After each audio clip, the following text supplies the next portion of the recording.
आज की शुभ घड़ी के लिए मैं उस सृष्टिकर्ता परमपिता परमेश्वर के नाम को धन्य कहता हूँ, जो कि हमें इस काबिल बना के रखा, जो कि आज हम जनहित के लिए कुछ भला कर सकें, जिसकी आज अपार ज़रूरत है।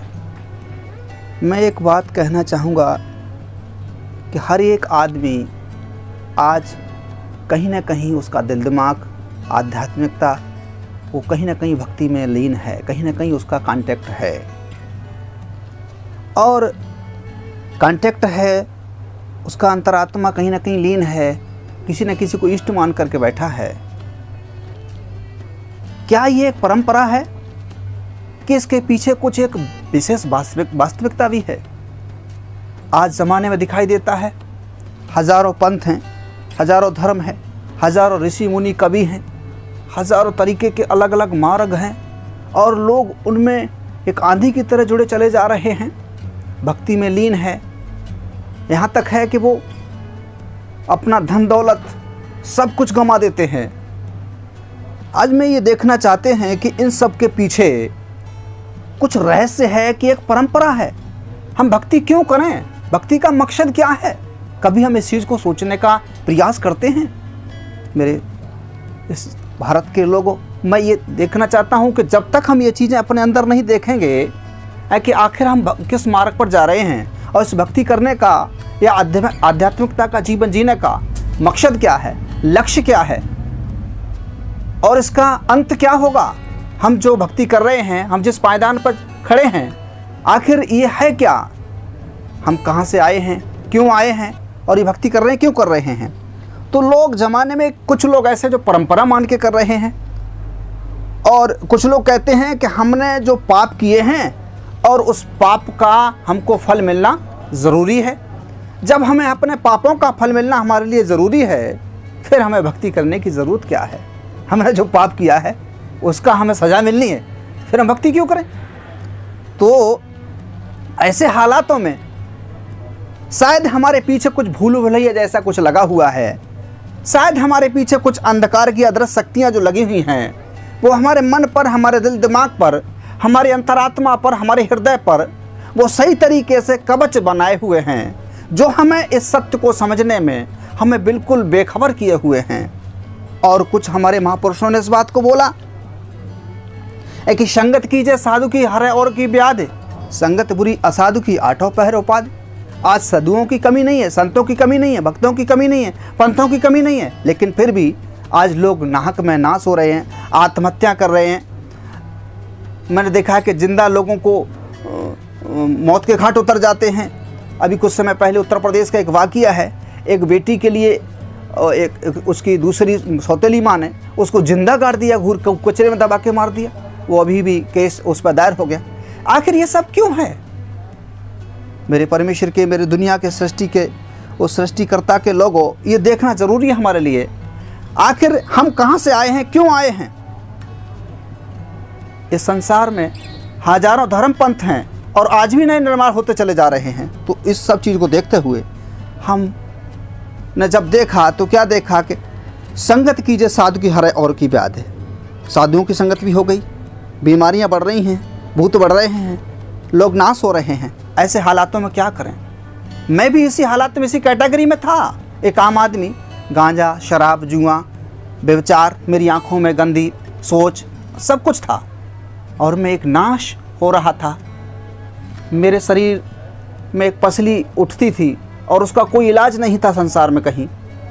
और मैं सुबह 4 बजे उठकर स्नान करके शंख फूंक देता था और सारे नियम और व्रत बड़े कायदे से करता था, लेकिन फिर भी मेरे लिए कहीं पर भी कोई राहत की नाम की चीज़ नहीं थी। अंततः क्या हुआ कि मैं एक दिन बहुत ही ज़्यादा खून का दस्त शुरू हो गया, और मैंने सोचा कि ऐसी दुनिया से क्या फ़ायदा जीने से। मैं अपने आप में घुटन महसूस करने लगा, और मैं कहने लगा कि अगर कोई दुनिया का कोई प्रभु है, एक सृष्टिकर्ता, कोई अल्लाह है, खुदा है, तो कितना बेदर्द हो गया है जो मैं ऐसी हालातों में हूँ। आखिर मुझ में कमी क्या है, उस कमी को अवगत कराया जाए, या तो मेरी जान को मुझसे ले लिया जाए, या मुझे शांति का दिया जाए। ऐसे करके मैं अपने आप में घुटन, आत्महत्या कर नहीं सकता, क्योंकि इस बात को मैं जागृति पा गया था कि एक आत्महत्या करना एक महापाप है। ऐसी हालातों में बड़ी मुश्किलों से मैं जब उठ के गया तो क्या देखा कि एक छोटा सा पर्चा मुझे मिला, और वो पर्चा किसी व्यक्ति ने फेंक दिया था। उसमें एक नाम मिला था, यीशु नाम, और उसने कहा, उसमें लिखा था, हे सब परिश्रम करने वालों और बोझ से दबे लोगों, मेरे पास आओ, मैं तुम्हें विश्राम दूंगा। मैंने अपनी समझ से कोई धर्म, कोई पंथ या कोई जप तप या कोई धार्मिक कर्मकांड, उपवास, व्रत नहीं छोड़ा, लेकिन फिर भी मेरे जीवन में अशांति और निराशा बहुत अच्छी तरीके से राज कर रही थी। मैंने उस किताब को, पर्चे को पढ़ा, हे सब परिश्रम करने वालों, बोझ से दबे लोगों, मेरे पास आओ, मैं तुम्हें विश्राम दूंगा। मार्ग और सच्चाई और जीवन मैं ही हूं। जो मुझ पर विश्वास करता है, जो काम मैंने किए हैं वो काम वो भी करेगा। मैंने बहुत सी इन बातों को पढ़ा। मैंने सोचा कि ये क्या बात है, और उसमें लिखा कि मार्ग और सच्चाई और जीवन मैं ही हूँ। मैंने उस बात को पढ़ करके मैंने कहा कि चलो देखते हैं, सबको देखा है, चलो तुझे भी देखते हैं आखिर क्या है। तो उसमें लिखा है कि इसमें लिखी हुई प्रार्थना को आप अपने जीवन में पढ़ें और याद करें और उसको अनुसरण करें, और आपको प्रभु आराम देगा, शांति देगा। मैंने उसको वहीं से आराम पढ़ा और वहीं से मेरे लिए शांति का मुझे अनुभव हुआ। लिखे हुए पते पर मैंने और कुछ मंगाया, फिर वह कहीं पर कहाँ होता था इसका सत्संग, मैंने उसके बारे में जानने के लिए काफ़ी कुछ प्रयास किया, कहीं मिला, बहरहाल मुझे शांति नहीं मिली। अंत में मैं बढ़ता चला गया तो प्रभु की आत्मा ने मुझे खुद ही प्रोग्रेस किया और बताया कि इस तरह से आपको आगे बढ़ना है।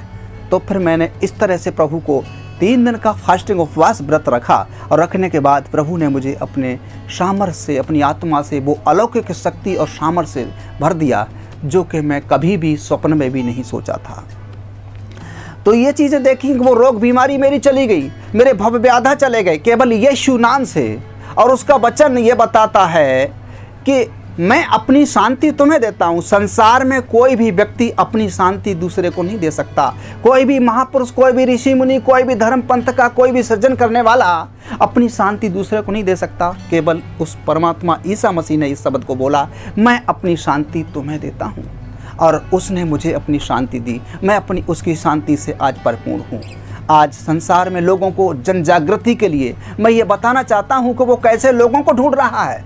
वो धर्म पंथ के लोगों को नहीं, वो काबिल लोगों को नहीं, वो ज़्यादा बैरिस्टर वकील को या कोई वैज्ञानिक को नहीं। परमात्मा के पवित्र शास्त्र में ऐसे लिखा हुआ है, वो आत्मा और सच्चाई से भजन करने वालों को वो ढूंढता है।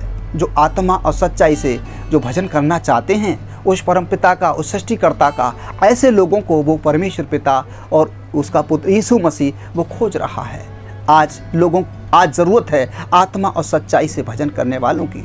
आज हमें किसी मंदिर में, किसी मस्जिद में, किसी गुरुद्वारे में या किसी चर्च में या किसी अन्य बड़ी किसी और तरीके से हमें इन सब चीज़ों को ढूंढने की, या किसी भूत या किसी बुत को बना करके उसके सामने, या कोई मूर्ति तस्वीर को रख करके उसके सामने हमें अपने दुख दर्द रखें, हमें अपनी कमजोरियों को रखें, हम अपनी व्यथाओं को रखें। ये सब मनुष्य के निर्मित और मनुष्य की सोच के अनुसार है।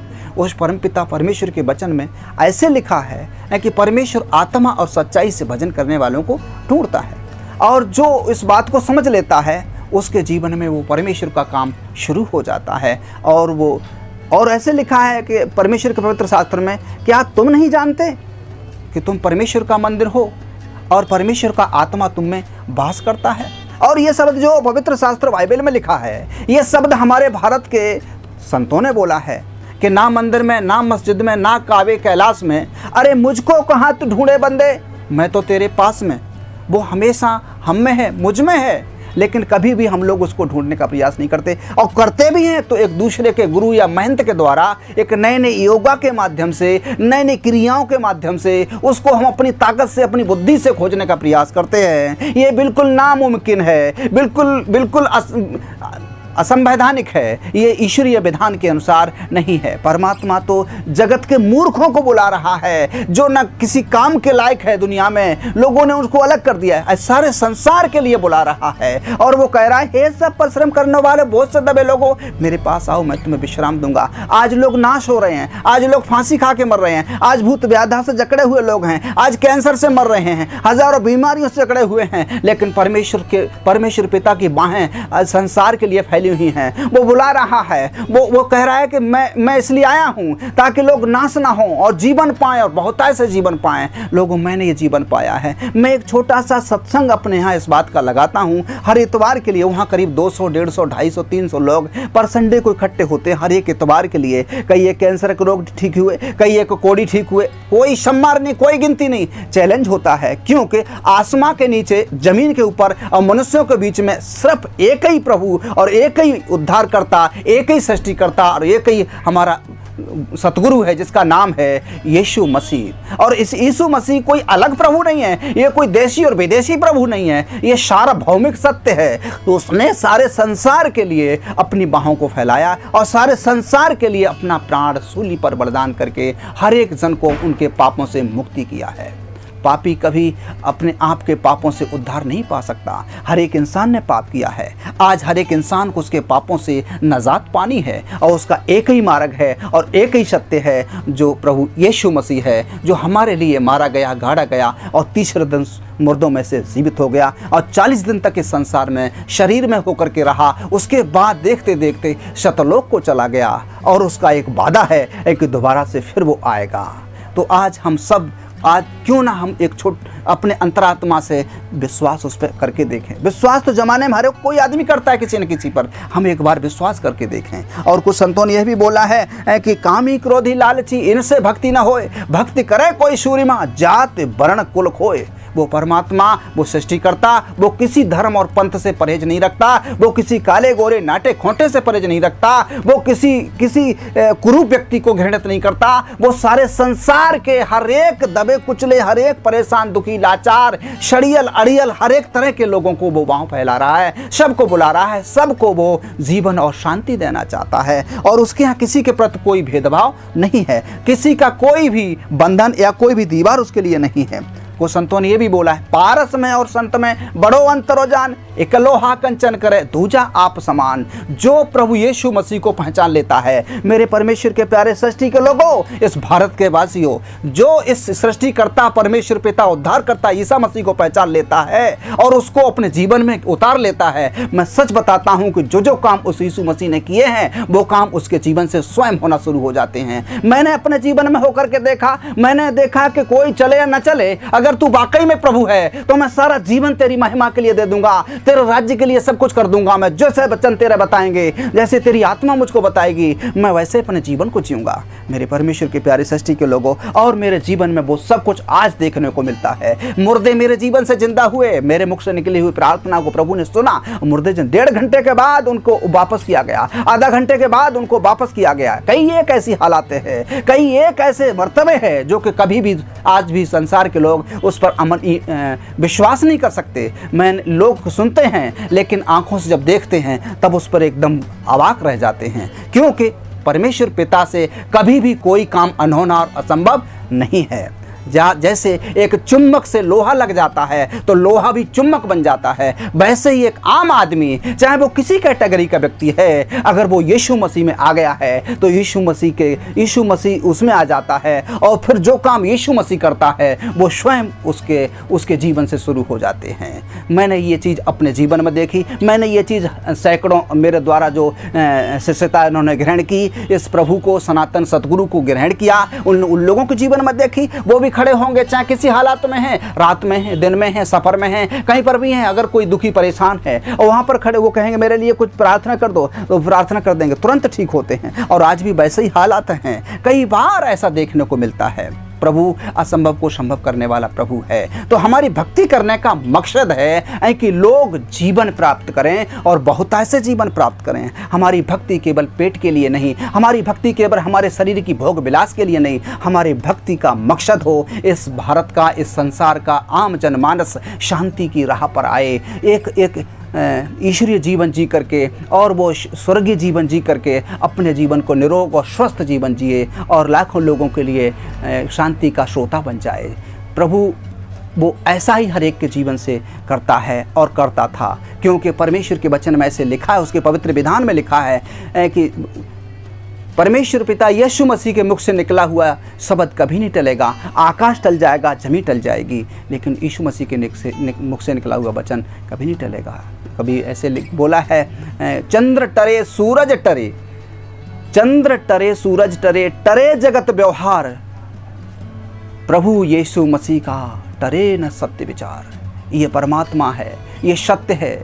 आज जो कुछ हमें आंखों से दिखाई दे रहा है, ये दुनिया एक दिन अंधेरा हो जाएगा, दुनिया एक दिन नाश हो जाएगी, लेकिन यीशु मसीह संसार में इंसान बन करके वो स्वर्गीय महिमा का ताज छोड़ करके और इस मृत्यु लोक में हम सब मनुष्य वंश को बचाने के लिए आया। वो हमारे लिए मारा गया, गाड़ा गया, तीसरे दिन मुर्दों में से जीवित हो गया। देखते देखते शतलोक को शरीर के सहित चला गया। इसके बारे में नानक कहते हैं, ईसा सो भगवंत है, सो संग पते नारायण, ओशनु से मेरा नानका जो जिंदा गया आसमान। वो कहता है कि ईसा के चरणों में मैं हूँ और मैं उसका स्मरण करता हूँ, और उसके वो जिंदा मेरे लिए शतलोक को चला गया। वो जिंदा परमेश्वर है। इस संसार में कोई भी उसके अलावा दूसरा कोई प्रभु और परमेश्वर या सतगुरु नहीं है। आप एक बार उसको अपने जीवन में उतार के तो देखिए, आप उसका अनुभव करके तो देखिए। आप ईसाई बनने की जरूरत नहीं है, आपको मुसलमान रहने की जरूरत नहीं है, आपको हिंदू रहने की बनने की या कोई और धर्म पंथ में आपको कन्वर्ट होने की जरूरत नहीं है, क्योंकि इन सब चीज़ों से आपका परिवर्तन कुछ नहीं होने का। जैसे एक रेल डिब्बे में से निकले, दूसरे डिब्बे में बैठ गए, कोई फर्क नहीं हुआ। अगर वाकई में आपके जीवन में एक क्रांति का जीवन देखना चाहते हो, लाखों करोड़ों की आप ज्योति बनना चाहते हो, तो आपको अंतरात्मा में उस परमात्मा यीशु मसीह के नाम में सच्चे हृदय से आप अपने जीवन में उसको आमंत्रण करिए। हे प्रभु यीशु, मेरे जीवन में आइए, मैं पापी हूँ।